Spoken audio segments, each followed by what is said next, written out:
tal, familia? Otro programa más de Enlazando Tradiciones.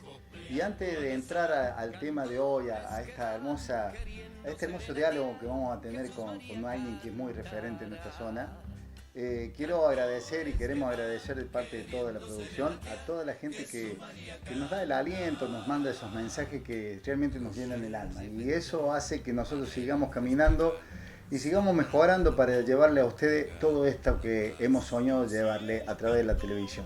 Las imágenes, las historias, los personajes, los edificios, las grandes obras que ha pasado por este sur de Lancenusa, que hacen a esta zona una de las zonas más bonitas para vivir. Hoy, en Enlazando Tradiciones, tengo el honor y el placer muy grande de tener a mi izquierda a uno de los referentes culturales más grandes que ha dado estas últimas décadas en esta hermosa Brinkmann, y que toda la zona y todo Córdoba y toda la República Argentina reconoce su labor. La verdad que para mí es un gran placer como va a ser para ustedes ver este bello programa que vamos a tener, y vamos a profundizar en temas que a veces hemos pasado 100 veces por los lugares que vamos a vivir y no sabemos la historia, y no sabemos qué pasó, por qué fueron las cosas. Bueno, hoy lo vamos a tener. Les voy a presentar a Mikel Poletti. Para mí y para todos los que están viendo es un referente cultural. Y gracias, mil gracias por estar en nuestro programa. Gracias, querido Mauricio, por visitar mi casa. Y bueno, gracias por los calificativos. No sé si es para tanto, pero No, sí. voy a devolverte la gentileza. Vos también sos alguien muy, muy reconocido en todo el ámbito regional, esencialmente en todo lo que tiene vinculación con nuestras tradiciones, de manera que, bueno, vamos a estar hablando de cosas que nos apasionan a ambos, ¿no? Y fíjate vos, Amílcar, que cuántas veces, millones de veces, te he observado y te he valorado sentado en tu voz en un escenario conduciendo algún evento muy importante, porque tenés muchos eventos importantes que vamos a ir desglosando de a poquito, y algunos se nos van a ir seguramente por el tiempo y porque las cabezas no llegan a tanto también a veces. Pero siempre te cuento algo, siempre te observé como un gran maestro, y no es porque esté a mi izquierda. Y esto lo digo porque las cosas hay que decirlas.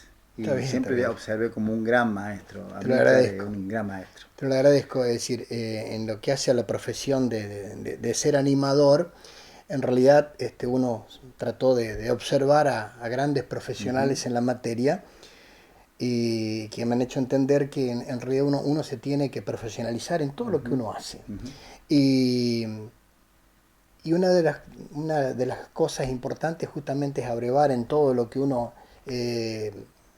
puede decir sobre el escenario, para no ser un simple presentador. Exactamente. Que de esos los hay mucho. Ser animador es otra cosa. Comparto totalmente esos conceptos. Es conocer de lo que estás hablando, que nada te sorprenda cuando de repente te tiran algo para que tengas que comentar sobre el escenario, que es posible que lo tengas. Es lo mismo que ocurre con el payador. Tiene que tener un bagaje de conocimientos que después lo vuelca en su condición de improvisador. Sin duda. Pero si él no está formado intelectualmente, esa bajada a la lengua le va a costar muchísimo, ¿no?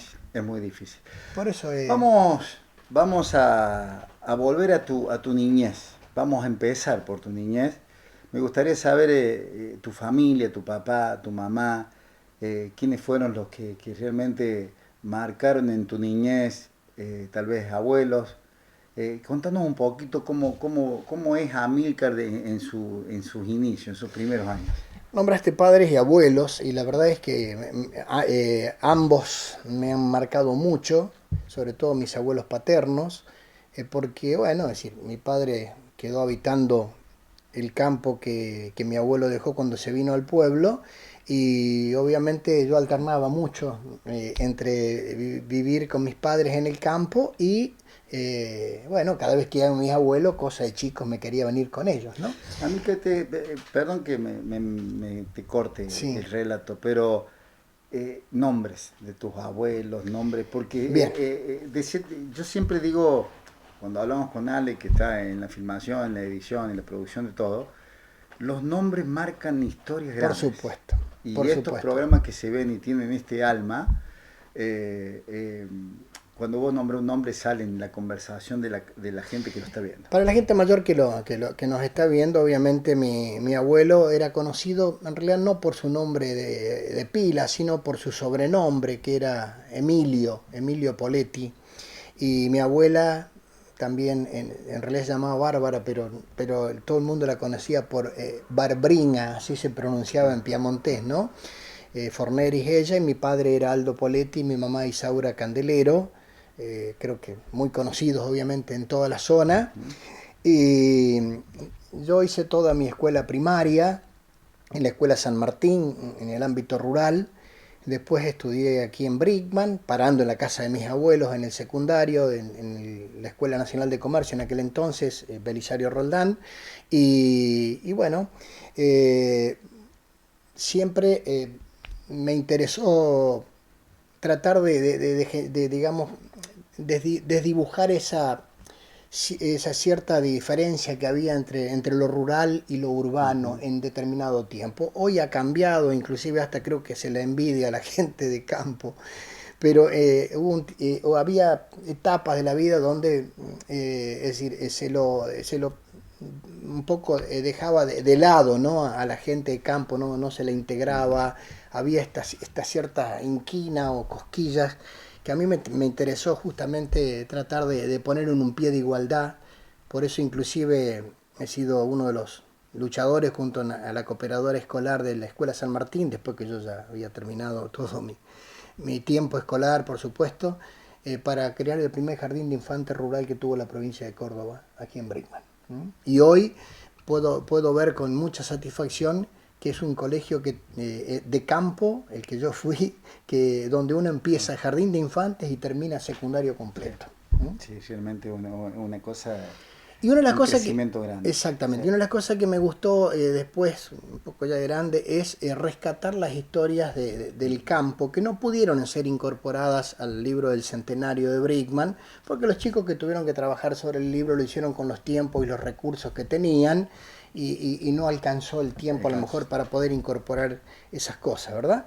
Entonces, bueno, digo, ese puede ser mi aporte, ¿no? Está próximo a salir historias. ese libro que lo estás haciendo, Yo ¿cierto? ya he publicado cosas sobre lo rural de Brickman y alrededores. Por ejemplo, hemos publicado entre varios un trabajo sobre la historia de Cotagaita, entre varias personas. Ajá. Lo mismo hice sobre La Flor, un paraje, porque en realidad no es una colonia, pertenece a la propia colonia Milesi. También hicimos, estamos haciendo un trabajo sobre la colonia Boturi, que es donde yo me crié, y la pista Pichoni, emblemática, y otros dos estancias importantes que tuvo la colonia Boturi, como la estancia El Rancho y la estancia La Vicenta de Spirandelli. También trabajo sobre las capillas rurales, es decir, tratando de incorporar a la historia local también todo lo que tiene que ver con la ruralidad. Nosotros en programas anteriores hemos estado visitando Spirandelli, la Uh-huh. estancia, hemos estado también últimamente con Sergio Pichoni contando un poquito y creo que, bueno, ha pegado una pincelada bastante linda de recordar aquellos momentos. Vos me nombrabas sin duda que con Amílcar es, a quien no lo conoce y está viendo el programa, es una persona que tiene 100 millones de rutas para salir a hablar, para imaginarse toda la zona en todos los aspectos. La parte de las cooperativas, la parte de los pueblos, cómo se fundaron. Es un historiador y lo estoy describiendo yo sin conocerlo y pido el mayor de los respetos hacia él, pero lo he observado mucho y como todos sabemos en esta zona. Es una persona que se puede hablar de todo en esta zona y en gran zona alrededores. Me nombraste Cotagaita recién. Cotagaita, la verdad que debe haber hasta gente de poca edad de esta zona de Brinkman y todo, que personalmente no lo sé porque soy forastero en esta zona, pero hoy voy a aprovechar a Mica para que nos cuente qué es Cotagaita. Bien. ¿Qué quiso ser y qué es? Exactamente. Para mucha gente hoy simplemente un lugar casi abandonado, por el que uno pasa en la ruta raudamente y a lo mejor hay un cartel que lo identifica, y quedó allí la vieja estación y al frente la escuela José María Paz. Pero Cotagaita realmente tuvo un pasado muy particular, que inclusive podría haber sido mucho más próspero, y que te digo que si hubiera jugado la suerte de Brinkman y Porteña, de haber prosperado como se había proyectado, ¿no? Cotagaita en realidad, y mucha gente por ahí habrá escuchado hablar de Pueblo Gorch, y es un error porque hemos investigado adecuadamente la historia. Cotagaita recibe ese nombre en la estación del ferrocarril en 1911, cuando pasó el ramal de Laguna Paiva a de Anfunes, y en los papeles previos venía nombrándose paraje Gorch, hasta que justamente cuando se decreta la habilitación de todo el ramal, allí se le impone el nombre Cotagaita. Porque hacía exactamente 100 años, un poquitito más, 100 años, se ve que se quiso hacer con ese motivo, 100 años que se habían cumplido de la famosa batalla de Cotagaita, que fue la primera batalla que libró el ejército argentino, el ejército auxiliar del norte, después de la Revolución de Mayo de 1810. Cuando se armó el ejército auxiliar del norte, al mando en lo político de Castelli, Juan José Castelli, y en lo militar de Balcarce, ingresan a lo que es hoy terreno boliviano, toman Tupiza y después intentan llegar a Cotagaita. Santiago de Cotagaita, ese es el nombre del lugar, un bastión, una fortaleza en aquel tiempo, ya data de 1562 la comunidad, y allí se encontraron con que había una gran fortificación y estaban bien pertrechados las tropas de Santiago de Cotagaita. Yo estuve visitando el lugar, estuve en el propio campo de batalla, ¿no? Donde tiene la primera derrota el ejército argentino, que no fue de gran importancia, e inclusive se estima que más que una gran derrota fue una estrategia, sobre todas las cosas, que no lo puso Balcarce en el parte de guerra, pero el gran estratega allí fue Güemes, ¿no? Que hizo una retirada inteligente, no escapando, sino conteniendo al enemigo, haciéndose seguir, porque él conocía las particularidades del terreno, y 11 días después los terminan sorprendiendo, y el ejército argentino le da una gran derrota en la batalla de Suipacha, en 1810, que fue el 7 de noviembre. Pero el 27 de octubre también de 1810, cuando se produce esta primera escaramuza, digamos, entre el ejército, y por eso el nombre replica aquí, ¿no? Pero ya no con el Santiago de Cotagaita, sino Cotagaita a secas. De manera que cuando se cumplieron los 100 años de la imposición del nombre aquí, fuimos a Santiago de Cotagaita, de Bolivia, el original, por eso digo que estuve en el campo de batalla, y establecimos contacto con las autoridades de aquella comunidad y firmamos un hermanamiento entre Brinkman y Santiago de Cotagaita, por estas cosas que nos ligan. ¿Por qué nos confundimos con Gorch? Porque Gorch fue el fundador de toda la colonia. En realidad, Andrés Jacinto Gorch, hijo de Andrés Gorch, el que fundó la parte oeste de Porteña, él tenía 20.000 hectáreas. Cuando repartió entre sus hijos, uno después había fallecido, le tocaron a Andrés Jacinto Gorch unas 5.200 hectáreas, que son, si tomamos la ruta 17, eran 3 kilómetros hacia el sur y 2 hacia el norte, o sea, 5 kilómetros de ancho tenía la parte que le había correspondido a él, por 10 kilómetros hacia el lado de La Paquita.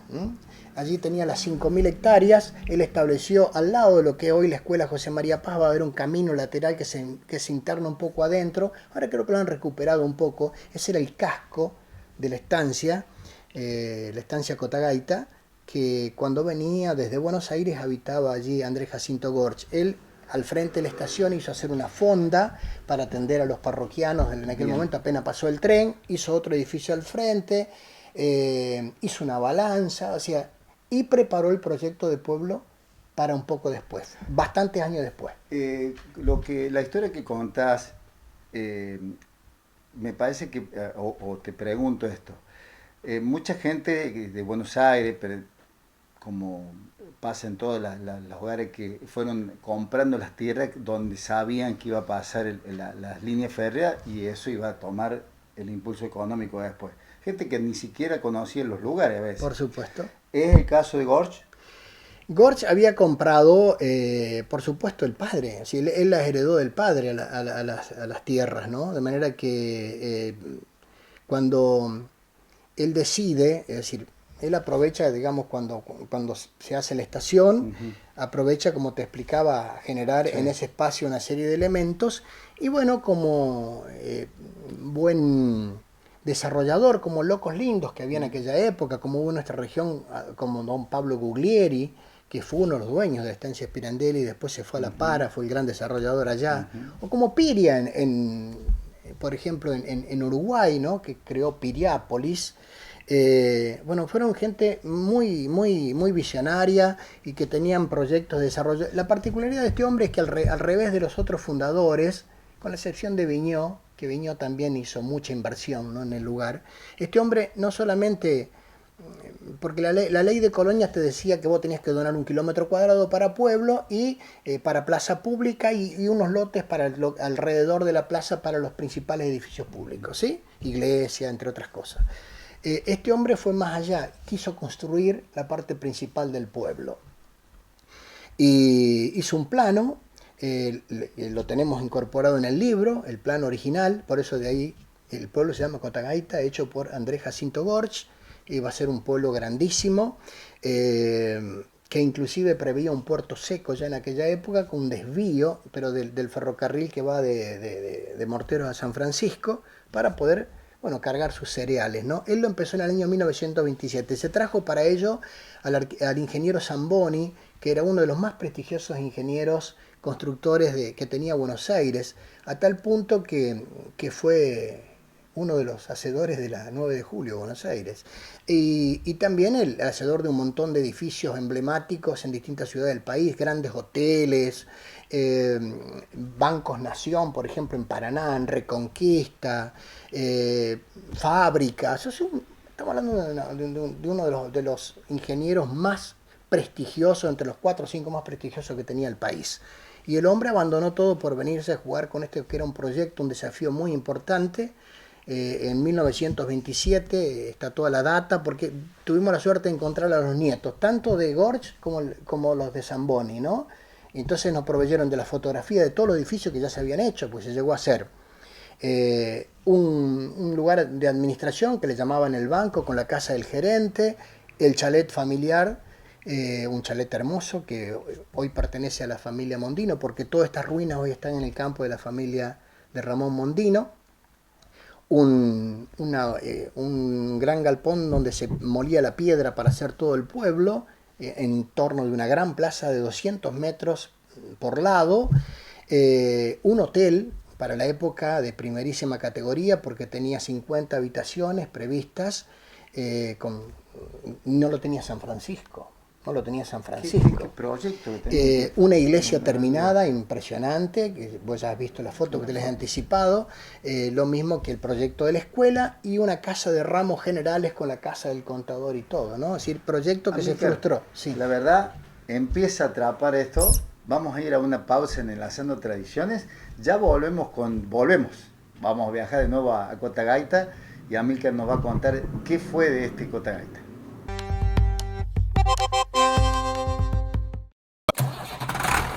Taller Mecánico Don Líder. Taller Mecánico Don Líder. Mecánica general especializada en tractores y maquinaria pesada. Servicio al agro las 24 horas. Taller Mecánico Don Líder. De Darío y Eliseo Poleto. Rivadavia 767 Brickman. Teléfono 3562 506507. Fijo 03562 455406. Taller Mecánico Don Líder. Taller Mecánico Don Líder. La Pacor. Planta procesadora de soja Lapacor SRL. Extrusado y prensado de soja para la obtención de expeller y aceite. Ruta 17, acceso este, La Paquita. Teléfono 3562 50 0295. 3562 50 50 96. Email lapacorsrl@hotmail.com.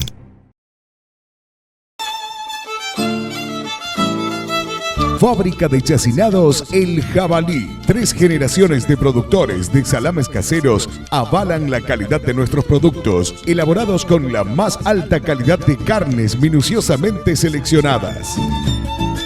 Chacinados El Jabalí se proyecta a la región con el sabor único de sus productos. Chacinados El Jabalí, 25 de mayo 726, sobre Ruta Provincial 17, La Paquita. Teléfonos 03562 49 52 60 o 3562 41 54 33.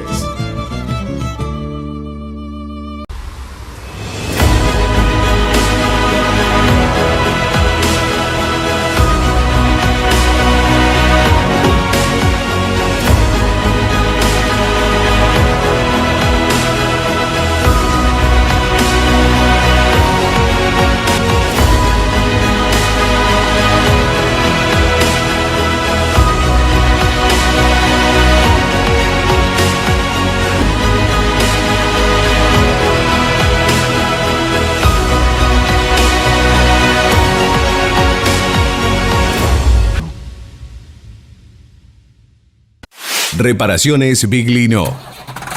De José Biglino.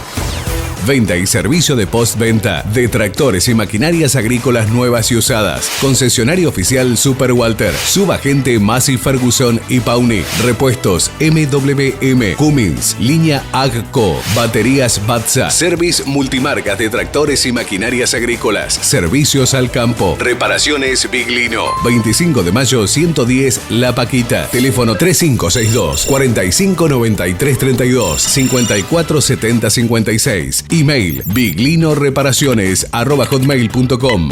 20 años al servicio del productor agropecuario.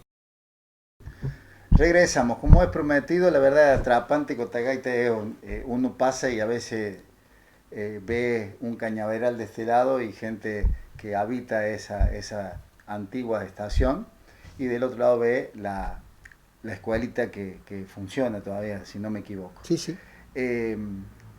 Este visionario, este hombre que por ahí tomado hasta como loco en esos tiempos y en estos tiempos también, de decir, armar todo eso y para que nada. Contanos cómo sigue la historia de Cotagaita. Bueno, hubo una persona que nos ayudó mucho, que Dios lo tuvo en este mundo hasta hasta los 98 años, que fue don Juan Pagani, que nos ayudó a reconstruir mucho de la historia, porque él vivió en el lugar. Con su familia fabricaron 1 millón de ladrillos para destinar a ese pueblo. Y él nos ayudó entonces a ubicarnos en función de las fotos que conseguimos, dónde estaba ubicado cada uno de esos edificios. Los días domingo se congregaba gente de los alrededores, todo el mundo iba a ver eso. Es como, qué sé yo, si de repente en el cruce alguien se pusiera a hacer un edificio de 50 pisos, una cosa loca, una cosa distinta, loca para esa época, novedosa para la época, impensada. Entonces era un atractivo, digamos, casi turístico, ¿no? Te diría, la gente iba a observar qué era eso. Ubícame en el tiempo. Sí, señor. Eso en Cotagaita. ¿Qué era estaba paralelo al crecimiento de Brinkmann o Brinkmann era anterior? No, Brinkmann nació antes, nació en 1892, si bien ya había algunos colonos antes, pero en 1891 nace Porteña. Pero eso atentaba a que Brinkmann quedara chico y que si eso se hubiera desarrollado, sí, porque preveía, vos vieras la planilla, digamos, del ingeniero, preveía, por ejemplo, 2 hoteles, ese de primera categoría y otro hotel ¿Bosch era de nacionalidad alemán? No. Curiosamente era eran de origen barcelonés su padre, y bueno, se habían radicado en Buenos Aires, y él nació en Buenos Aires concretamente, Y bueno, al heredar el campo en este lugar, vino a desarrollar su proyecto. Quiero decirte que el ferrocarril pasó en 1911 y su proyecto de pueblo se originó en 1927.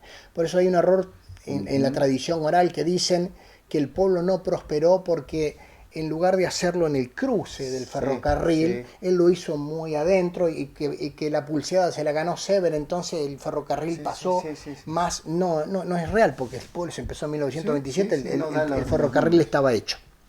Es más, pudimos develar ese misterio de por qué no lo hizo en el cruce, justamente por el testimonio de don Pagani, que decía, cuando todos le hacían esa pregunta, ¿no? ¿Por qué no aprovechaba ese nudo? ¿Te imaginas un cruce de ferrocarril en aquel tiempo? Y él decía que si él lo hubiera hecho allí en contra del cruce del ferrocarril, tanto Brinkmann como Sever se hubieran beneficiado de su esfuerzo, porque hubieran construido cosas cruzando las vías y se iban a beneficiar de su esfuerzo. Por eso él planteaba el pueblo adentro como un pueblo modelo y con esta idea de un desvío de ambos ferrocarriles para hacer un puerto seco y poder retirar su cereal.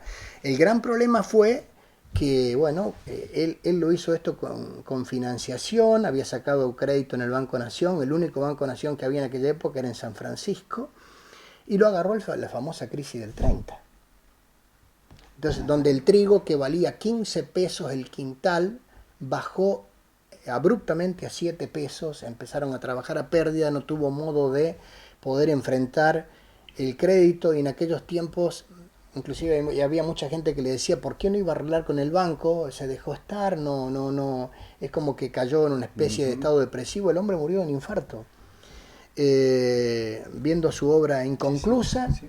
Y terminó en un remate público su campo en el año 1935, adquirido por Boero Romano de San Francisco, ¿no? Casi la totalidad del campo. Ahí está, porque no se sabe cuál fue el fin, que eso se quedó en ruinas. Ese fue el fin. Básicamente fue eso, es decir, de haber podido, continuar como estaba lo planificado. Tal vez no era solamente una obra loca y faraónica, sino que él tenía 5.000 hectáreas para poder enfrentar y mucho cereal. El problema es que, bueno, el cereal se desplomó, la crisis fue mundial. No fue afectado eso en particular, fue una crisis terrible que afectó al mundo, y bueno, y él la ligó por autonomacia. Y se ve que lo afectó inclusive en la salud, a tal punto que murió un 9 de julio justamente en pleno proceso, ¿no? Antes de llegar al remate no judicial. Si tiene acceso, no tiene acceso. No, pero si en algún momento se quiere visitar, es cuestión de que hablemos con la familia. ¿Y qué encontrás hoy? Y hoy encontrás ruinas, obviamente, de ese pasado. Fundamentalmente, cuando compró Boero Romano todo el campo, lo alquiló a distintos colonos, y cuando los colonos necesitaban a veces construirse un galponcito o hacerse una pieza en los campos alquilados, él mandaba a que desarmaran, que la gente se nutriera de los ladrillos de lo que había en pie, y casi todo se desarmó, con la excepción de lo que era muy robusto, como el primer piso, la planta baja del hotel, que tenía mucho hierro. Entonces la parte de arriba sí fue toda desarmada, la otra no se pudo. La iglesia se desarmó completamente, la escuela también, lo que era la casa Ramos Generales también, quedaron nada más que se notan los digamos, hay un poco de lluvia sobre lo que fueron los cimientos, ¿no? Nada más. Pero lo que es este que yo te contaba, una administración o especie de banco, está en pie todavía. El chalet familiar, que por supuesto ya no se habita más, y con el paso del tiempo quedó completamente complicado. Y bueno, yo creo que debe haber sido en la zona uno de los únicos lugares que no fue. Que no fue. Por eso nosotros decimos Cotagaita, una gran historia desconocida. ¿Cómo se llama el libro? ¿Qué nombre le va a poner todavía? Ya fue publicado, exactamente. Historia, una gran historia desconocida.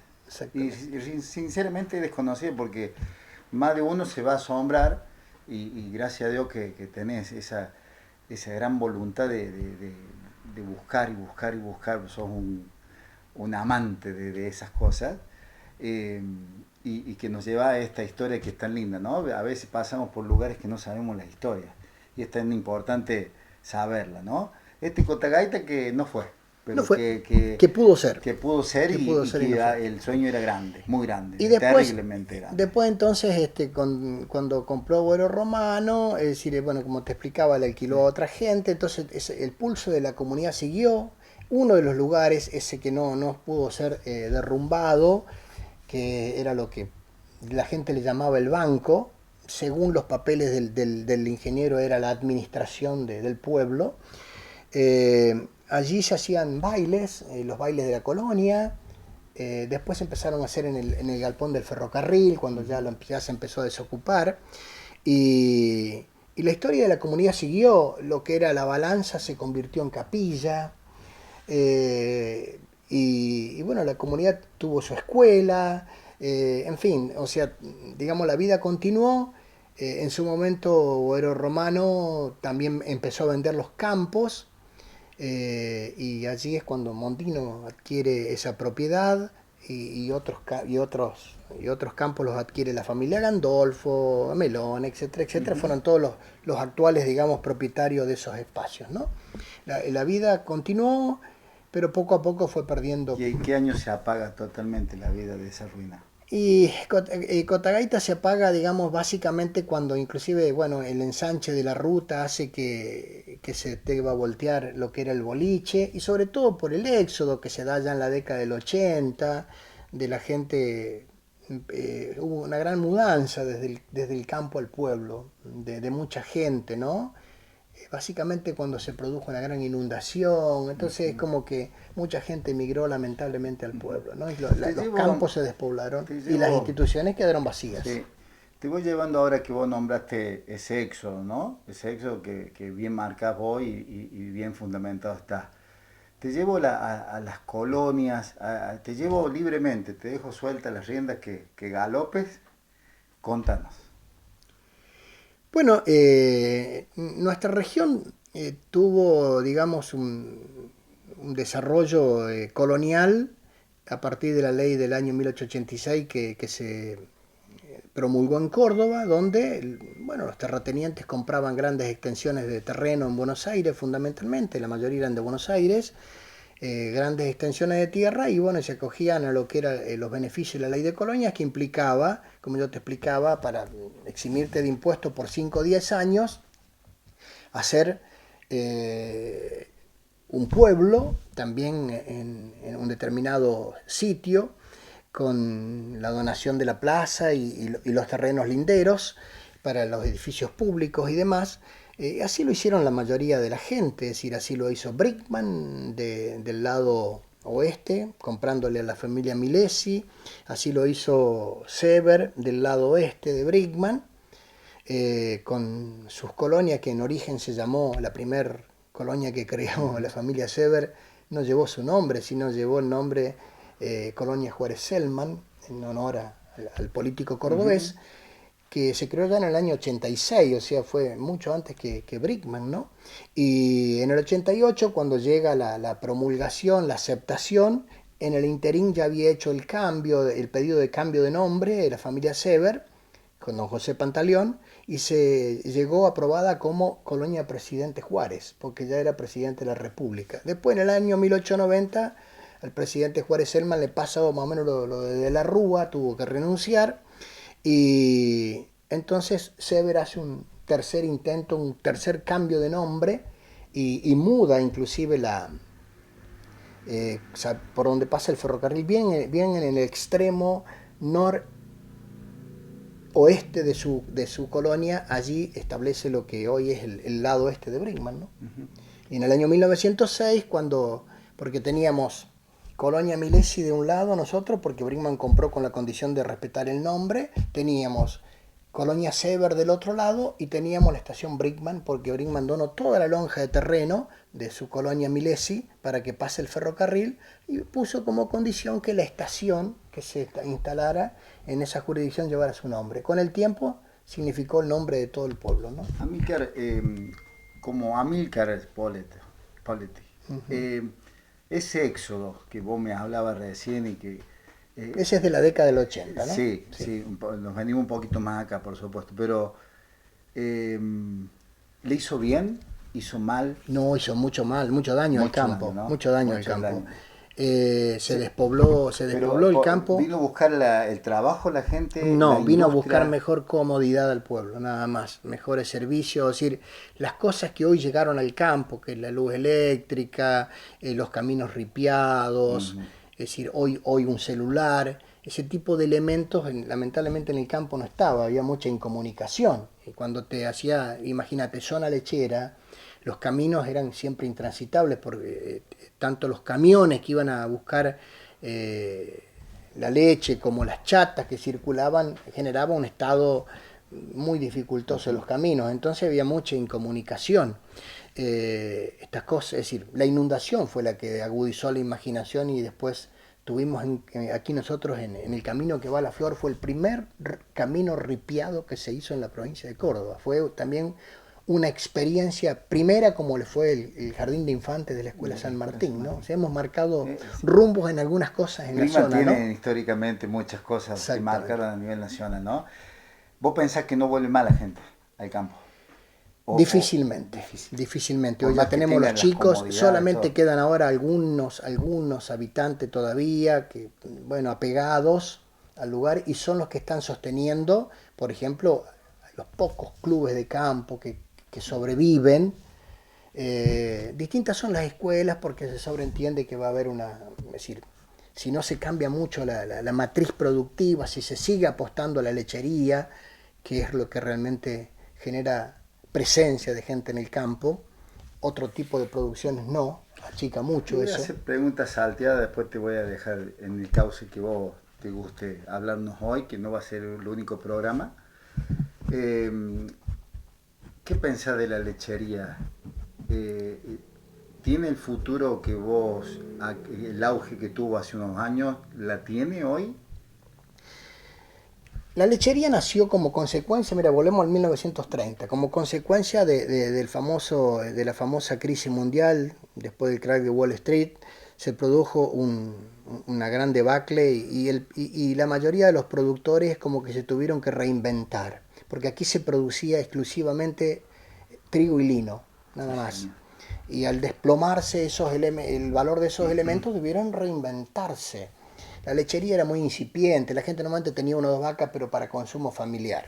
Entonces, me encanta el tema del inicio de la lechería. Entonces la lechería se empieza a desarrollar a partir de esa época, a partir del 30 fundamentalmente, como una alternativa más, y también un poco de ganadería. Vamos a ir a una pausa, perdona, y volvemos a este tema que es muy lindo, y más para la zona y para la gente, el inicio de la lechería.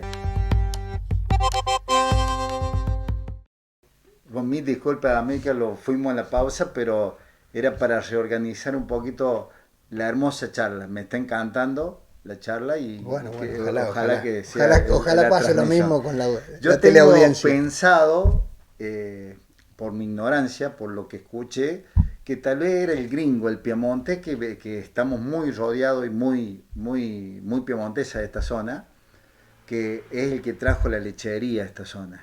Contame eso, Bien. Me parece que estoy equivocado. En primer lugar, no estás equivocado, pero en primer lugar, bueno, estás usando una boina que la trajeron los vascos, que fueron los primeros lecheros que hemos tenido en el país. Ellos fueron los que fueron sembrando la lechería en distintos lugares del país. En particular en esta región que fue poblada esencialmente por inmigrantes piemonteses, fueron ellos obviamente los que generaron la lechería como una alternativa a la cosecha casi exclusiva en su momento, casi monocultivo, porque era trigo y lino, nada más. Y apareció la lechería junto con algo de ganadería. Por eso había tantas instalaciones de remate, ferias durante muchos años y que en la mayoría de los pueblos ha desaparecido ya porque la frontera ganadera se ha corrido hacia el norte. Y por allí el que se siguió dedicando a la lechería se dedicó, bueno, tratando de progresar y de tecnificarse de la mejor manera posible. Lamentablemente nunca en Argentina las políticas de orden agroindustrial fueron muy beneficiosas, ¿no? Entonces siempre hubo situaciones en las que por allí, bueno, es decir, un tambo es muy difícil de armar, no es como el resto de las actividades. En el tambo tenés que estar en el día a día, vos tenés que tener un montón de... Ahora, es tan importante para la zona la lechería, porque mueve todo, mueve un montón de rubros la lechería, desde el veterinario, los productos que no solamente lo que consume el animal, vos tenés que tener alambrados, personal para... decir, 10.000 cosas. En cambio, con la soja, un tipo que cuide 500 hectáreas con una escopeta, ya está. O sea, es completamente distinta la carga laboral que genera el tambo. Pero claro, requiere una atención diaria, constante de parte de los productores.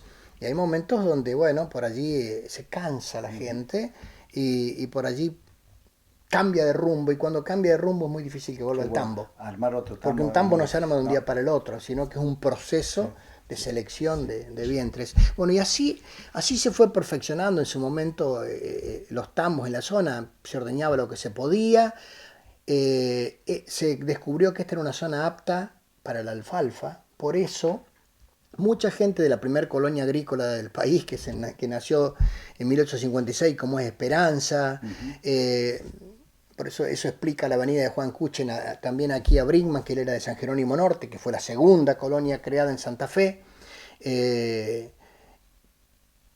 Esta fue una zona que era apta para la alfalfa, y la alfalfa era, la pastura indicada para poder desarrollar la lechería, porque dura 3-4 años de acuerdo a cómo se la pueda trabajar, ¿no? A diferencia de otras que hay que renovarlas todos los años.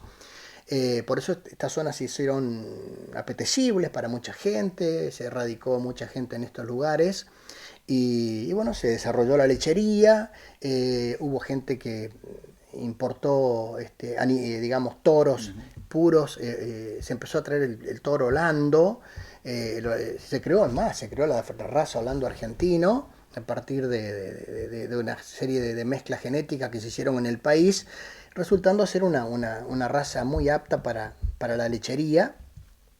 Aquí hubo una gran cabaña en Brinkmann, la Dosolina, que fue una de las más importantes del país, de la familia Gandolfo, que también proveía de toros, ¿no? a todos los productores, e inclusive ya ellos ya habían incursionado también en la inseminación artificial. Y eso hablamos 1930 para adelante. Pero también mucho marcó el proceso de la economía mundial. Sin duda. El trigo no valía nada. Sin duda. Entonces hay que buscar otra cosa. Y empezaron a buscar otra cosa. A diferencia de, qué sé, de otras zonas, como por ejemplo inverso. Tucumán siguió siendo cañero, ¿me entendés? O Chaco algodonero durante muchos años, ¿no? La historia. Hoy es tan elevado el valor de la soja, claro, que algunos tamberos dicen cierro y me preocupo 3 meses al año. Exacto. Tristemente es así. Tristemente, porque no hay políticas tampoco para salvaguardar al tambo. La importancia que tiene la lechería, ¿no? Y la importancia que tiene para el desarrollo. Pero bueno, son las circunstancias que nosotros no podemos manejar. Lo cierto es que, bueno, desarrollada la lechería, la gente entregaba su producción en cremerías o en queserías particulares. Aquí se había instalado la River Plate en Sever, por ejemplo. Era una de las adquirentes, ¿no? de la producción de los chacareros. Después se instaló la familia Spirandelli, asociándose con la familia Rollero de aquí de Brinkmann, fundaron una fábrica de manteca. Y este Spirandelli tuvo la particularidad, además de ser el gran desarrollador de la gran industria en Brinkmann,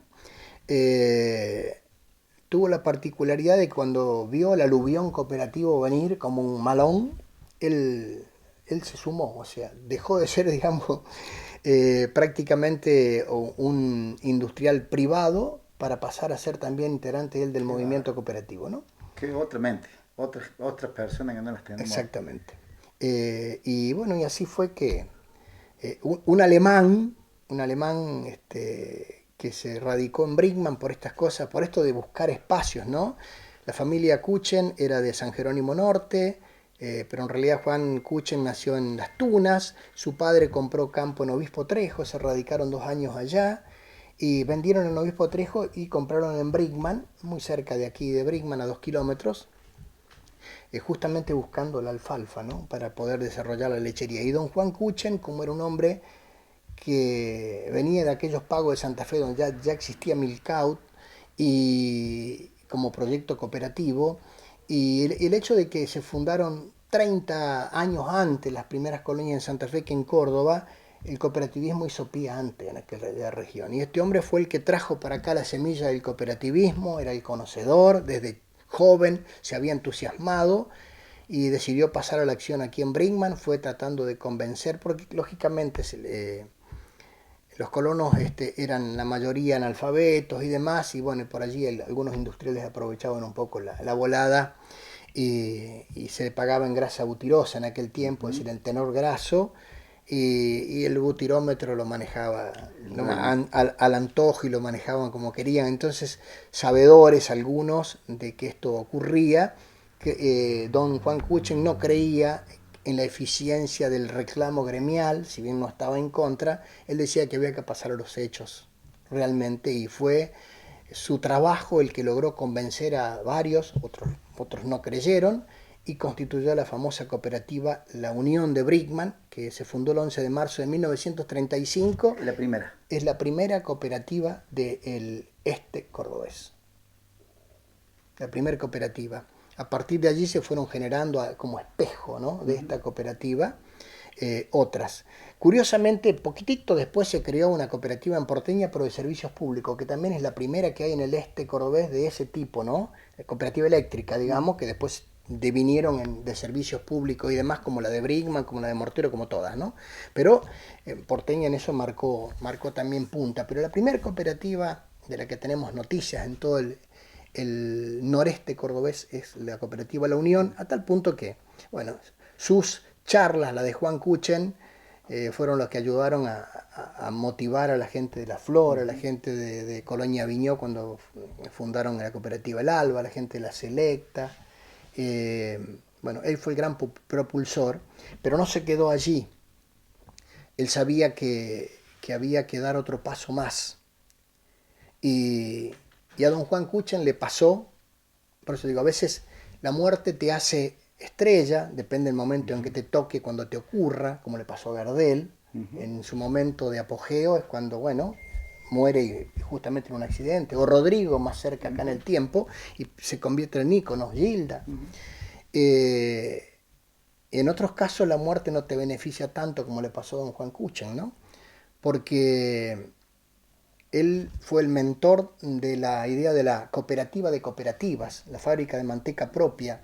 Y el 20 de abril de 1937 se realiza muy cerca de aquí de Brinkman, al frente del barrio Spirandelli de hoy, la primera reunión de cooperativas con gente de Mortero, Freire, Bicha y Brinkman, y se funda la comisión Pro Manteca, de la cual Kuchen era el presidente. Las discusiones sobre el tema Sancor se hicieron aquí en Brinkman, aquí nació el germen, ¿no? Y otro fíjate dato por ejemplo, que cambia la historia de lo que se sabe, ¿no? Sancor fue un factor que realmente fue una gran explosión desarrollista en la zona en sus buenos tiempos, y bueno, vamos a decir que don Juan Kuchen tenía la particularidad de ser cooperativista, no era localista, hubo pujas en aquel momento, ¿dónde hacemos la fábrica? Los brinkmanenses querían hacerla en Brinkman, los de Mortero en Mortero, los de Freire querían hacerla en Freire a toda costa, a tal punto que no entraron en la primera formación de Sancor, sino que después con los años fundaron Manfrey. Hubo un tironeo cuando se sumó la gente de Sunchales también a estas cosas de Aldao y demás, cuando se sumó la provincia de Santa Fe.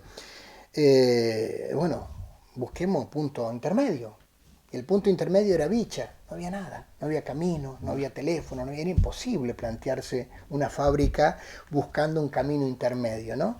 Y primó dos cosas. Primero, que murió Kuchen, porque mientras él era presidente de la institución, digamos, de la comisión que estaba trabajando, lamentablemente enfermó de tifus, se murió él en noviembre del año 37, o sea, al poco tiempo, a los 5 o 6 meses de haber formado esta comisión.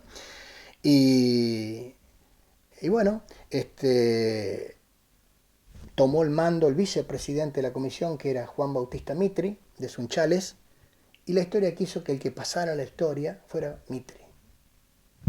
Como el hombre reconocido, como el primer presidente de Sancor, como el hombre que hay escuelas que llevan su nombre, calles en Sunchales que llevan su nombre, y yo digo, es más o menos como le pasó a Reutemann, ¿no? Es decir, no fue el campeón porque se quedó sin nafta, y pasó a ser otro el campeón. Bueno, a don Juan Kuchen, esta gambeta del destino lamentablemente lo truncó. Pero para los mentados en el tema, como vos, es Kuchen. Sin duda, fue el gran mentor. Y fíjate un ejemplo que cuando se decían, porque por allí también trascendió, si Juan Kuchen no hubiera muerto, Sancor se hubiera hecho en Brinkmann. Y yo tengo testimonios, es decir, investigaciones hechas sobre el particular, donde Juan Kuchen era uno de los que decía que había que hacer la fábrica donde había leche, donde había mucha leche y muchas cooperativas, y no pensar en el localismo nada más. Había que pensar en la conveniencia cooperativa y no en la conveniencia personalizada. Y él decía que teníamos nosotros un gran problema, que una frontera que no nos dejaba crecer, que era la Mar Chiquita. O sea, hasta ahí terminaba. En cambio, otras regiones tenían para expandirse a donde quisieran, ¿no? Por eso, digamos, el destino fue Sunchales, porque Sunchales pudo ofrecer cosas que otros no podían ofrecer. Una ruta para la época, ya estaba, pues Sancor se fundó el 17 de septiembre del año 38 y después se inauguró el 31 de octubre del 40 la fábrica, pero ofrecía una ruta, un ferrocarril y un terreno al lado del ferrocarril donde directamente cargaban los quesos sin caminar, ¿no? La manteca en origen. Si hubiera estado Kuchen también hubiera dado pero Brinkmann siempre tuvo mucho predicamento porque él no pudo ser reemplazado, pero el primer vicepresidente y el segundo vicepresidente de Sancor, los primeros 10 años, los vicepresidentes de Sancor fueron de Brinkmann. Y la planta de Brinkmann fue la segunda en la historia de Sancor. De los nombres que formaron esa precomisión y la comisión primera. De acá de Brinkmann, para reconocer. Bien, lo de Brinkmann fueron básicamente de la cooperativa La Unión. ¿Sí? Por lo tanto, al morir Kuchen, cuando se conforma Sancor, que en realidad no se llamaba Sancor, sino era Cooperativas Unidas Limitadas, fábrica de manteca, el primer vicepresidente fue don Antonio Gandolfo, de aquí de Brinkmann, y lo sucedió después, unos años después, don Marcos Coaglino, como vicepresidente también, ¿no? Hasta que, bueno, lamentablemente Brinkmann fue perdiendo poder con respecto a sus dirigentes en la institución. Se fueron incorporando mucha gente de Morteros, o sea, Mortero fue proveyendo de dirigente y eso implicó que Mortero después tuviera su planta y al ser más moderna y estar fuera de la ciudad, se fuese, bueno, cada vez tirando para el norte. Pero en el mapa lechero, desarrollo. En el mapa lechero, Mortero, Brinkmann, Paquita, ¿cuáles eran los que eran la mayor cantidad de tambo, la mayor producción? Esta cuenca, digamos, exactamente, entre San Guillermo y Freire, más o menos, hasta San Francisco inclusive, desde un poquito más allá de Sunchales hasta la Mar Chiquita, digamos. O sea, esta es la región que es la cuenca lechera más importante del país. Se vio modificada, se vio alterada por el boom de la soja, pero en los últimos años, pero digamos, esta era la gran cuenca lechera del país, ¿no? Qué increíble, qué increíble. Vamos a ir a otra pausa más, la verdad, muy, muy hermosos los temas que estamos tocando, conociendo nuestra zona, que es lo importante.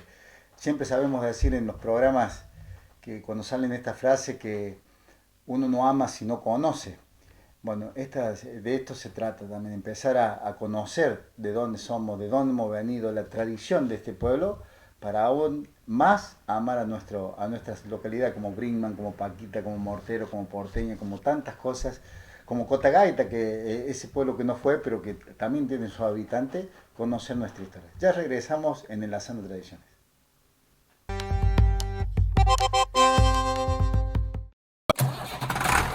Taller Mecánico Don Líder. Taller Mecánico Don Líder. Mecánica general especializada en tractores y maquinaria pesada. Servicio al agro las 24 horas. Taller mecánico Don Líder de Darío y Eliseo Poleto. Rivadavia 767 Brickman. Teléfono 3562 506507. Fijo 03562 455406. Taller mecánico Don Líder. Taller mecánico Don Líder.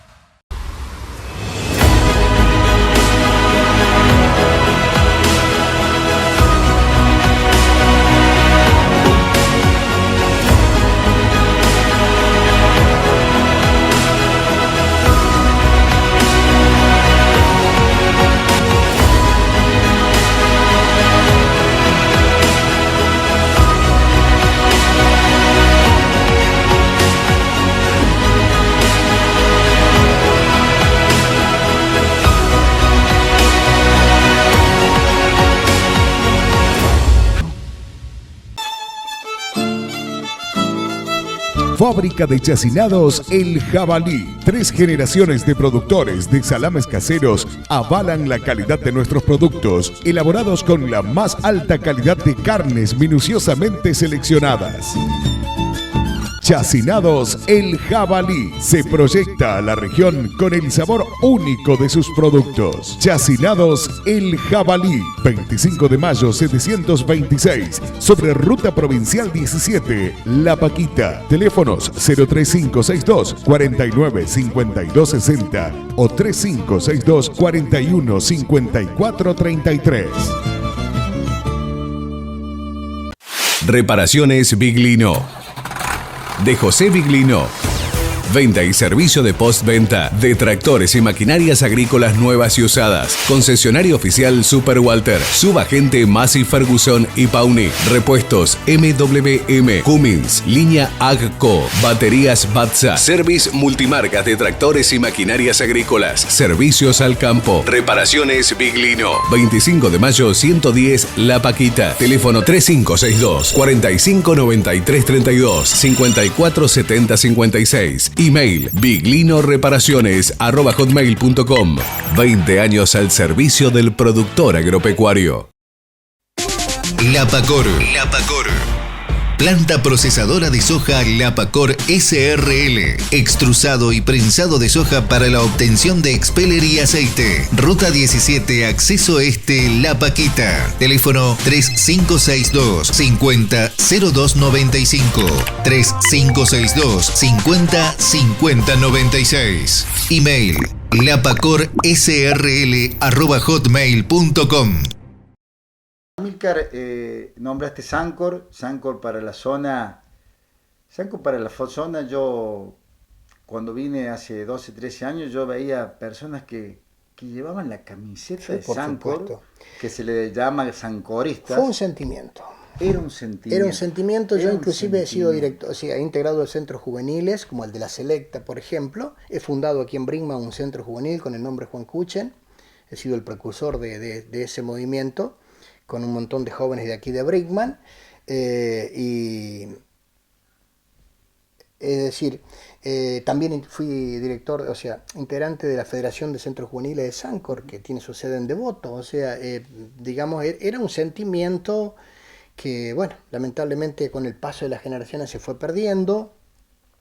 También en el historial de Sancor tuvo una explosión masiva desde el origen, desde 1940, cuando se crea la primera, en realidad antes, ya, o sea, en el 38 cuando se crea Sancor, hasta el 40, en el año 43 cuando ya se tuvo que hacer la planta de Brinkman. O sea, en realidad Brinkman se compró en el año 41, la firma Spirandelli, la modificaron, la ampliaron y demás, y se puso en marcha en el año 43, el 11 de abril del 43. Bueno, es decir, Sancor creció de las primeras 11 cooperativas originales, la 11 era la de Brinkman, que cuando terminó constituyéndose fueron 16. De allí que Sancor fue marca de la manteca en origen, y la segunda marca de Sancor en origen fue ya UT16, que significa Unidas Triunfaron 16. Así, las 16 cooperativas que finalmente formaron la digamos, la cooperativa de cooperativas, o sea, la Federación de Cooperativas, que fue Sancor, ¿no? Hoy volvió a ser una cooperativa de primer nivel. Pero bueno, don Justina de Mortero fue el autor del nombre, ¿no? De la fábrica, no de la fábrica, sino del producto, por esto de juntar las sílabas de Santa Fe y Córdoba, que era el lugar, digamos, de expansión de Sancor. Y llegó a ser, bueno, con la Serenísima, palo a palo, digamos, las dos grandes proveedoras lácteas del país, con la diferencia que Sancor era cooperativa y por lo tanto, es decir, era quien marcaba un poco el rumbo de los precios de la materia prima durante muchos años. El gran problema, o sea, te decía que de las primeras 16 cooperativas con las que nació legalmente Sancor, a los 5 años tenía 205 cooperativas Sancor. O sea, hizo una expansión, claro, ¿En qué explosiva. década fue eso? Y fue en la década del 40. En la mejor época de Sancor. Claro que sí. Y después, bueno, se empezó a diversificar la producción, pues ya además de manteca se empezó a producir leche en polvo, queso, en fin, se pasó a otros rubros, ¿no? Pero digamos, ¿cuál fue el problema? Que básicamente todo el mundo quería sumarse a Sancor, es decir, y cada director que empezó a estar en Sancor quería tener una fábrica en su pueblo. Entonces, eso es lo que, digamos, generó cosas que de repente estaba muy disperso todo. Había lugares a los que había que llevarle leche para poder fabricar porque no eran zonas lecheras, es decir, inclusive decisiones que son realmente increíbles. Por ejemplo, para hacerte la corta, y quiero que explique un poco la razón. En un momento Sancor fabricó mayonesa. ¿Sí? Sí. Bien, querían diversificar hacia otros productos, creo que también produjeron algo de jugos. También. Embutidos sí, pero se hizo con un Koga, con otro formato cooperativo. Digamos, estábamos en zona ideal también para tener frigorífico, porque Giacosa que dijo, no puede no funcionar algo donde vos tenés la vaca de conserva, ¿sí? Y los cerdos con la cremería. Es simple, tener la materia prima servida, la buscás a mano. Entonces no puede no funcionar un frigorífico, ¿verdad? Entonces, fíjate vos, en Crespo, Entre Ríos, Sancor tenía una enfriadora que juntaba 10.000 litros de leche por día, ¿sí? Había que ir a buscar esos 10.000 litros y traerlos a Santa Fe y demás para elaborarlo, ¿verdad? Unos 80 kilómetros más o menos, 90 de Santa Fe. Y la fábrica de manteca, la fábrica de mayonesa se hizo en Moisés Ville. Un montón de judíos y 14 gallinas, creo que habían todos. O sea, los huevos había que traerlos de otro lado. Los huevos había que traerlos de Crespo. Entonces, date cuenta, si Crespo, que es la capital nacional de la avicultura, con todos los pollos ahí a mano, los huevos a mano, ahí había que haber puesto la fábrica de mayonesa y cerrar esa enfriadora que no rendía. ¿Me entendés? Sí, o sea, esas decisiones pensadas en lo político generaron, digamos, es decir, lo que poco a poco se fue conociendo, se fueron poco a poco cerrando plantas, concentrando un poco más es decir, se fue afuera de la frontera realmente propicia para lo que era el tambo, ¿no? Y bueno, los resultados están a la vista. Con el paso del tiempo se pierde ese amor, se pierde esa camiseta, lo que es sentimiento deja de serlo. Yo lo noto y voy a con el cambio generacional,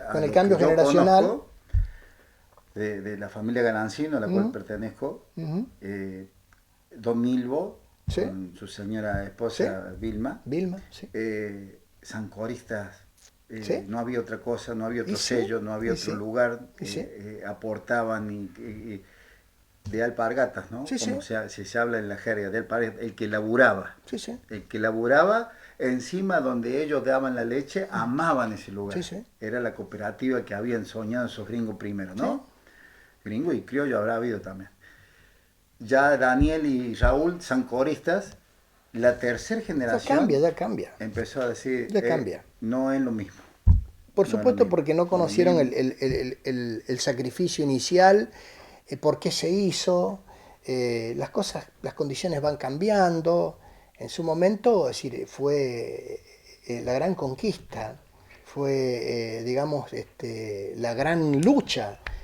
Don Mitri, que le tocó ser el protagonista de la historia, yo no le quiero quitar mérito, porque tuvo, por ejemplo, uno muy grande, ¿no? Que una famosa empresa, le hemos nombrado hace un rato, le ofreció como coima para que desistiera de la idea de hacer la fábrica de manteca cooperativa, le ofrecieron hasta 200 hectáreas, ¿no? Para que silenciara el proyecto, para que lo durmiera. Y en aquellos tiempos había... Yo dudo que hoy alguna persona no se tiente con las 200 hectáreas. Así estamos. ¿Me entendés? Así estamos. Bueno, en cambio aquel gringo no, es decir, desafió la situación, la camiseta y el objetivo claro, detrás de los principios cooperativos, ¿me entendés? Y gracias a esos seres honestos, a toda prueba, de todo, bueno, se hizo lo que se hizo.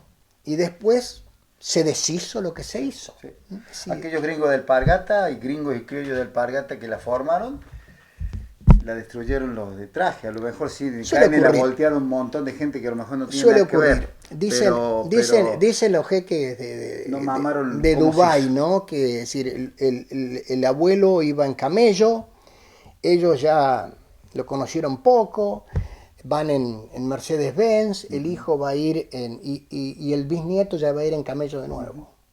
Va a volver. Va a volver a ir en camello de nuevo, porque no se valora lo que no se gana con sacrificio. Lo que se recibe de arriba no se valora. Y pasó esto. Y pasó y pasa y va a seguir pasando. En un montón de aspectos. Hasta que la necesidad nos vuelva a poner... El nombre nuevo vuelva a nacer. Hasta que la necesidad nos vuelva a poner otra vez en un brete y ahí aparezcan otra vez las posibilidades de conseguir herramientas que nos den sustento, ¿no?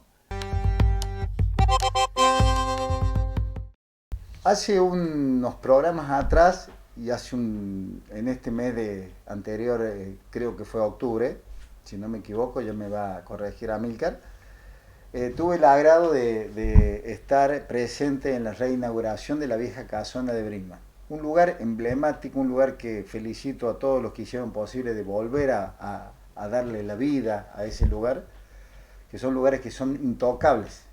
Ojalá que nadie se le ocurra en algún momento cambiarle la historia, la fachada, el techo y la historia, porque las paredes las tienen, las paredes hablan. Cuando entran en esos lugares uno se siente que hay vida, aunque no haya nadie.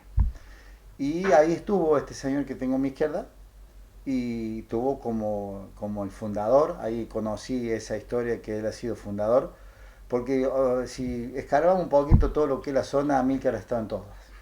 Ha estado en todo porque le ha gustado, sin duda un hombre con una energía, un ir para adelante, contagioso en esa vieja casona, como escuchaba prolijamente yo ese día tu relato, contagiados por muchos, que historias hermosas que tendrán en su memoria y que habrán quedado en el folclore. El folclore, yo sé que vos acá, Amílcar, sos el mástil, la bandera, el estandarte del folclore. Contame un poquito esa historia. Bueno, yo sé que vos... Es un caso... la verdad es que... En realidad, fíjate vos que yo no soy músico, pero sí he sido dirigente, digamos, de la actividad cultural, ¿no? Y por ende, bueno, es decir, ya en el colegio secundario, con un amigo, con un compañero, empezamos a cantar en dúo, yo le hacía un poquito al bombo, nada más, y empecé a agarrar afecto y cariño por nuestra música. Y bueno, es decir, después ya me sumé como un visto con otro amigo, un gran cantor de aquí de Brinkmann, que era Judy Zafalón, y así uno fue metiéndose en la piel de la música nuestra, pese al apellido. Tenía ya algunos parientes que le gustaba mucho lo argentino, como tu caso, vos también tenés un apellido italiano, sí. Pero bueno, uno se acriolló, ¿verdad? Es decir, y no reniego de mis raíces italianas, al contrario, estoy muy, muy orgulloso y demás, ¿no? Pero bueno, es decir, de hecho que todos nos terminamos apegando a la tierra, algunos más, otros menos, y empezamos a observar, digamos, a hacer el diagnóstico que el folclore se vivía mucho en Morteros, mucho en Balnearia, hasta en Porteña, y aquí en Brinkmann no teníamos nada. teníamos una noche en Brinkman que no tenía ningún otro pueblo, ¿no? Brinkman era un pueblo que, aunque vos no lo creas, teníamos 5.000 habitantes solamente en aquel tiempo, en la década del 80, y llegó a ser un pueblo que tenía peatonal los sábados. Había que interrumpir la circulación de los vehículos en 3 calles porque había 2 confiterías bailables y un club que hacía bailes, y en todo ese trayecto un montón de confiterías y bares, ¿no?, que, digamos, servían de sustento y apoyo a todo ese lugar. O sea, Brinkman recibía unas 3.000 personas cada sábado. O sea, casi que se duplicaba la población del pueblo en cada sábado. Folclore, niente. Para decirlo en italiano. Entonces, se nos ocurrió juntar un poco a quienes sabíamos que habían formado parte del folclore en otros tiempos. Y dijimos, hagamos, bueno, los pocos que somos, hagámonos un quinchito para nosotros, para comer asado, guitarrear. Y empezamos a juntarnos y lo hacíamos en las fábricas, pequeñas fábricas, como de aquí de Brinkman, pequeñas fábricas, pequeños talleres. Íbamos rotando así cada viernes.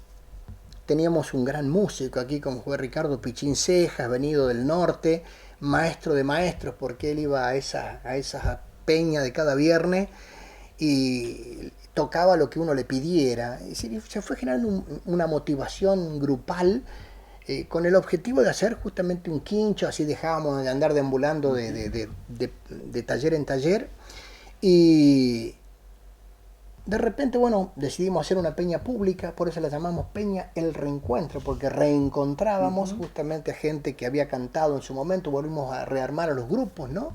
Hicimos una peña pública en un club de Brinkman, el Club San Jorge, fue el 15 de mayo del año 82, justo había estallado el conflicto de Malvinas, y bueno, toda la población se sumó a la causa, se destinaban muchas donaciones, entonces nuestra peña tampoco podía estar ajena a eso. Inclusive yo recuerdo que hasta recibimos en esa ocasión a un sobreviviente que era de Freire, de apellido Díaz, con el que seguimos manteniendo una amistad, ¿no? Lo recibimos en esa peña, un sobreviviente del crucero General Belgrano, uno de los pocos que hubo, ¿no? Porque estamos hablando de mayo y esto había ocurrido abril, que empezó en abril desembarcamos, pero el 1 de mayo empezó y el 2 de mayo ya hundieron bueno, el 15 de mayo ya estaba aquí, ya estaba en los pagos este muchacho y vino a la peña. Entonces, bueno, es decir, el resultado fue un lleno total y nació una peña que, bueno, ya empezamos a darle a beneficio a una escuela, a otra escuela, a instituciones de bien público, y el proyecto del quincho se iba postergando. Mira, fue tan loco todo esto que la Peña El Reencuentro tenía un gran cartel con un elemento cambiable, donde lo que hacíamos, le pintábamos el número de cada edición, que era todos los meses, ¿no? Una peña familiar con un salón de 400, 500, 600 personas todos los meses. Fue un hecho loco. O sea, convertimos a Brinkman en el epicentro del folclore. Vinieron los artistas de toda la región, de 120 kilómetros a la redonda. Derivó esto se nos ocurrió inventar un festival, y queríamos hacer un festival original. Nosotros habíamos establecido, yo tenía muchos contactos con la gente de Jesús María, con las principales autoridades, el presidente, el gerente de Cosquín y demás. Uno se nutrió mucho de todo esto. Así hicimos cuando, viendo todo eso, visitando los lugares para hacer lo que fue nuestro primer anfiteatro y el escenario Luis Landricina, y bueno, se nos ocurrió inventar el Festival Nacional del Humor y la Canción, porque Córdoba es, digamos, un espacio específico para el humor, pero no se agotaba únicamente el festival en lo que era humor de escenario. Esa era una opción. La publicidad era humorística del festival. Teníamos cine humorístico, o sea, había durante la semana una función de cine con alguna película humorística, teatro de humor, Salón del Humor y la Cultura con muestra de humor gráfico, concursos nacionales también de humor gráfico, exactamente, y bueno, y todas otras cosas inimaginables a veces, porque hasta un artesano de Porteña hacía esculturas en madera en versión humorística, ¿no? Tipo Molina Campos, ¿no? De manera que todas las facetas del humor estaban contenidas, digamos, en esta propuesta del festival. donde inclusive la revista Hortensia se hizo también muy aliada de la movida, ¿no? Y don Luis Landricina, desde el primer momento, cuando le ofrecimos que el escenario llevara su nombre, se sintió muy honrado, diciendo en una provincia, donde hay 4 graciosos por cuadra, que elijan el nombre de un chaqueño para un escenario, es una distinción muy alta para mí. Y de allí, bueno, quedó una amistad tan fuerte con el amigo Luis, ¿no? Que la alimentamos, bueno, permanentemente. Amílcar, vamos a ir cerrando. Sé que esta es una pequeña partecita de todo lo que tenés en tu cabeza, en tu mente y en tu corazón, porque lo haces de esa manera. Seguramente van a venir otros programas más. Voy a la Amílcar persona. ¿Qué te queda por hacer? Tenés tiempo todavía, ¿no? Si Dios, si el de arriba quiere, tenés tiempo. Si Dios me lo permite, la idea es que cuando pueda jubilarme y por ahí desentenderme de algunas obligaciones laborales, la idea es escribir para que no se pierdan estas historias. Hoy tengo un montón de historias de cerrar que no hallo el tiempo para poder hacerlo, y creo que va a ser la forma en que uno pueda dejar huella, ¿no? Aún estoy todavía con esto de esta vuelta a la vieja casona, que la vieja casona es la reencarnación de lo que fue Peña el Reencuentro, porque aquel de quincho que nunca pudimos tener un día, se dio la opción, compramos eso, lo donamos a la municipalidad, ha sobrevivido a todos los cambios de gobierno, no hay ningún intendente que no nos haya ayudado. Inclusive el doctor Gustavo Tevez integra esta comisión ahora provisoria no digo de recuperación desde del mantenimiento de la casona, ¿no? Pues se murió su histórico presidente, lamentablemente, y en forma inesperada, pero bueno, nos tuvimos que remangar un grupo ahí y tratar de seguir el legado, ¿no? Entonces, una de las cosas que pienso hacer, si puedo, es escribir, tratar de cerrar muchas historias. ¿Añorás el Brinkmann de antes? Mira, yo lo disfruté a Brinkmann en todo su tiempo, desde aquellos momentos locos, como te contaba, el único pueblo del país con ese tamaño que tenía peatonal, con la excepción de Miramar, pero era pueblo pegado a la laguna. Después no había otro caso en el país así, era una cosa increíble, inimaginable, que es una historia que habría que escribirla también para que no se pierda. O sea que viví momentos muy lindos en mi juventud, viví justamente la gestación del Festival del Humor y la Canción, uno lo parió con tanto cariño, el Centro Juvenil Juan Cuchen en su momento, me tocó estar en la Secretaría de Cultura en 2 oportunidades, o sea que lo he disfrutado mucho. Hoy es una ciudad, Brinkmann, se alcanzó el rango de ciudad y no para más. Brinkmann tiene una cantidad de construcciones en marcha impresionante, sí tiene pulso propio. Con una particularidad, yo digo, decir, Brinkmann crece mucho y no deja de ser un dolor de cabeza para los intendentes porque crece para afuera. Brinkmann en su radio común ya se llenó, y cuando vos creces para afuera tenés que llevar toda la infraestructura, desde abrir la calle, el agua potable, la electricidad, etcétera, etcétera, etcétera. A diferencia de otros pueblos nuestros de la zona que van llenando los huecos que les queda, es distinto. La calle ya pasó, la luz ya pasó, el agua potable ya pasó. Sin duda. Entonces los costos son completamente distintos. Entonces nunca alcanza en Brinkmann el pavimento que hagas, nunca alcanza todo lo que vas haciendo por la expansión demográfica que Brinkmann tiene. A nivel, vamos un poquito más lejos de Brinkmann, en el país que vivimos. ¿Tenés fe de un... Te lo pregunto a vos porque sabés la historia, sabés de dónde venimos, sabés dónde estamos, y debes tener un panorama hacia dónde vamos. No se trata de políticamente para nada, no se destina a eso el programa, pero como historiador, como persona que conoces, esto se revierte, hay una luz para... Al país le pasa lo que le pasó a Sancor. Igual. Yo estoy convencido que me voy a morir sin ver un cambio, porque lo que necesitamos es un cambio cultural. No digo cultural por nuestra cultura, que es la más hermosa del mundo, una de las más prolíficas, porque al haber tenido tanto rosario de inmigrantes, hemos generado una cultura multifacética, riquísima. Argentina atesora más de 300 ritmos musicales, cosa que no es común en ningún país del mundo. Nuestro prototipo, digamos, cultural, que es el criollo, es decir, el gaucho, muy bien semblanteado en el Martín Fierro. Después de haberlo definido, encontrado el arquetipo, se produjo este fenómeno inmigratorio en el país que significó volver a mezclar y dar de nuevo. Sí, totalmente de acuerdo. E inclusive hay una inmigración permanente ahora de países fundamentalmente latinoamericanos que no cesa. Entonces eso también es incorporación de bagaje cultural. Hablo del cambio cultural en cuanto al concepto que tenían nuestros abuelos: honestidad y trabajo. Hoy nos falta honestidad y nos falta voluntad y decisión para trabajar. Y políticas, lamentablemente, que alientan a que la gente no trabaje. Nombraste el criollo. No son lo para ideal. Para vos. Nadie, no se hace un país sin la dignidad de que la gente se gane las cosas trabajando. En poquitas palabras, desde ya agradecido a tu casa, que es tu lugar, recibiendo en tu casa a tu persona, a tu historia, a tu conocimiento, a tu maestría, y no me voy a cansar nunca de decirlo, por más que no hemos charlado ni 20 palabras afuera de este hermoso diálogo que hemos tenido. ¿Qué aportó el criollo y qué aportó el piemonte en la zona? Bueno,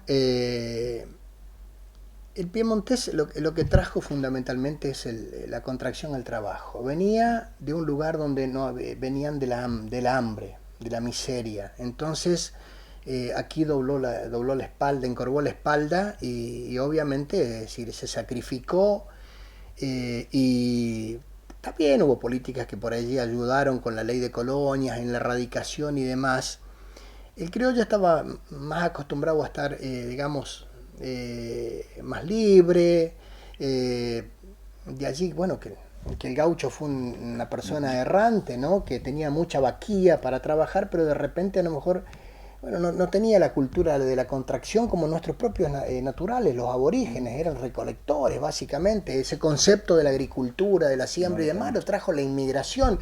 Y vos, si haces un semblanteo del país, te vas a dar cuenta dónde está desarrollado Argentina y dónde están los inmigrantes. Sí.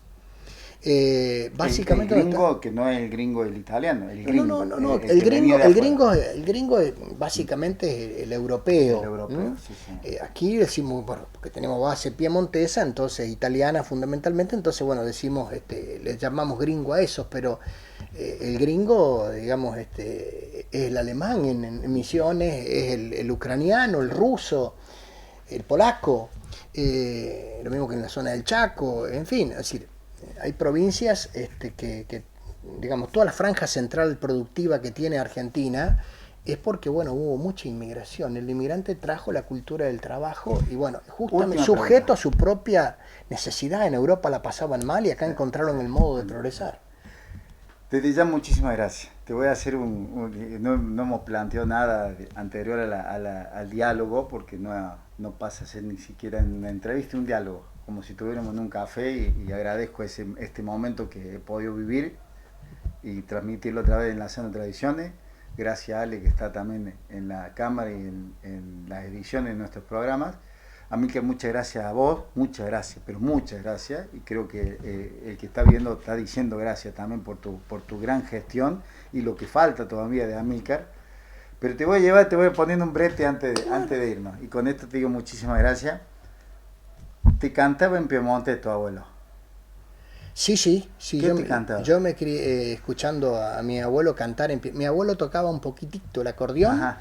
Y tenía un hermano que sí tocaba, era más músico, y a veces tocaban ellos a dos manos, ¿no? Es decir, a cuatro manos, porque eran los dos que tocaban juntos, ¿no? Eran muy divertidos, y obviamente que, bueno, es decir, inclusive yo integré el coro piemontés en su momento, ¿no?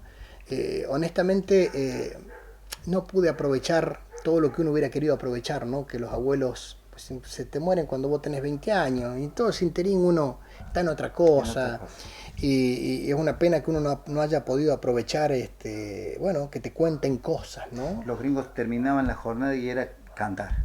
Era común, yo los escuchaba cantar en las fiestas que se hacían, por ejemplo, las cenas que por ahí se hacían en Pichoni, y se armaban cantadas en piemontés, donde, bueno, eran los clásicos dúos, alguien iba arriba y otro hacía segunda voz. varios hacían primera y varios hacían segunda y cantaban temas tradicionales, populares, como La Violeta, o bueno, el Chavo Moretina era algo que era muy, muy conocido, ¿no? Pero el Masolín di Fiori, la Piemontesina, la Romanina, una serie de temas que, y bueno, y después, bueno, es decir, tipo cantos de cuna, cantos que por allí escuchábamos de nuestras abuelas, ¿viste? Como La Gata en la Furnalla, es decir, cosas que realmente, bueno, forman parte de la herencia cultural que uno tiene, de la que no reniego para nada, ¿no? Para nada, no, al contrario, yo creo que mixturado con lo nuestro, es decir... Cántame un poquito lo de tu abuela, y con esto nos vamos. ¿Qué te cantaba para que vos te duermas? No, yo no recuerdo que me cantaba para que yo me Pero duerma, una de ¿no? las que nombraste vos, que cantaban las abuelas... Pero por ejemplo, qué sé yo, me gustaba algunos temas que por supuesto uno ha escuchado, como dicen: addio bel giorno passati, mia piccola amica ti devo lasciare, gli studi sono già terminati, abbiamo finito già sì di sognare, la gioventù non torna più, quando ricordi d'amor a Torino hai lasciato il mio cuore, non ti potrò scordare, piemontesina bella, sarai la sola stella que brillará per me. Ese, por ejemplo, es Piemontesina, un tema que habla de Torino, que es un poco el centro neurálgico del Piemonte, pero que está cantada en italiano, fíjate. En italiano, sí. Pero bueno, hay ¿Conocés la zona del Piemonte? No No he tenido la suerte de ir. Fenoglio, que está en el archivo histórico de Somos Montero, muy amigas, obviamente. Ella conoció Piemonte, la zona, y nada que ver con esta, nada que ver, porque yo le decía cómo mandaban eso, que bajaban en el barco, cómo lo mandaban a las zonas, a estos gringos, decía, estos van para allá.